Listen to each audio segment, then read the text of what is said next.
So what I'm going to talk about today is the difference between an MIS and we'll call it an ADF, which is what transaction processing companies typically call their data processing automation systems is an ADF. A lot of you have heard of that term before. But there is some confusion in the market about, what's an MIS, what's an ADF. These things kind of look the same.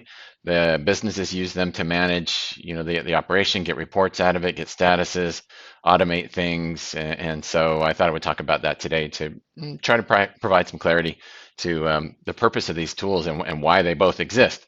So the MIS system, I like to say, is good at the front end and the back end.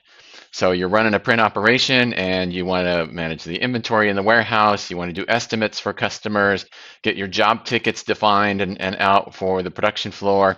And that's all sort of front end kind of stuff. On the back end, you might do your invoicing and some of that reconciliation maybe with inventory and things like that.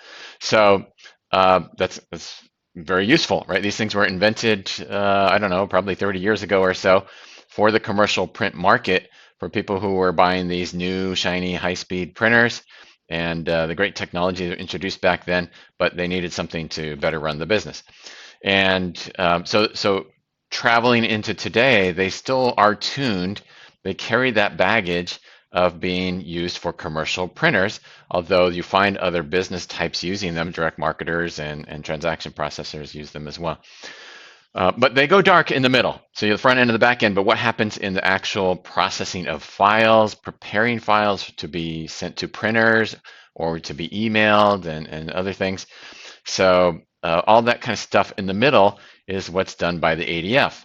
So the ADF, whether it's something you purchase or you've built your own automation to receive files, prepare them, do some hygiene on them, send them to postal processing software, send them to, Quadient or OpenText or Planet Press or whatever the composition tool is, Fusion Pro maybe, and then get the output from that and send it to the devices, and then manage what's happening in physical production. So that first part is like the digital workflow, and then it goes into the physical workflow where you're printing, inserting, mailing, cutting, binding, whatever the activity is. And so the ADF helps you automate the digital workflow and capture what's happening in physical production in an automated way. Now you can do that with a lot of the modern MIS systems. They have shop floor data collection tools, but you're usually keying it in, scanning a job ticket, carrying around an iPad, something like that, where the ADFs tend to be more automated in how they collect the physical production data.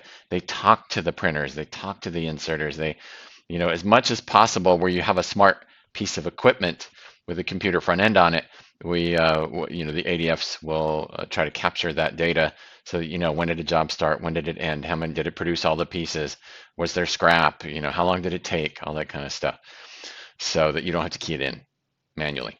So to summarize that, then MIS good at the front end, back end, ADF's good in the middle, and then you really need both to get the mature sort of modern operation going so that you can be efficient. You can tackle the automation in every part of the workflow where MIS does some things and ADF does others, and they together they fill all the gaps. And so that would be my recommendation. If you have an MIS, then you're going to want an ADF too. And those ADFs, by the way, you want them where they have the concepts that are similar to the MIS: companies, products, inventory items. The newer ADFs, when you get into multi-channel distribution, are going to have the concept of a consumer or a citizen, right? The identity of them, the demographics, the lifestyle attributes, and their preferences for how they want to be communicated with are maintained inside the system, so that when you get into the cross-channel communications, that you're sending those communications based on what the consumer has told you they want to receive, and that changes over time, right? So you need some way to manage that.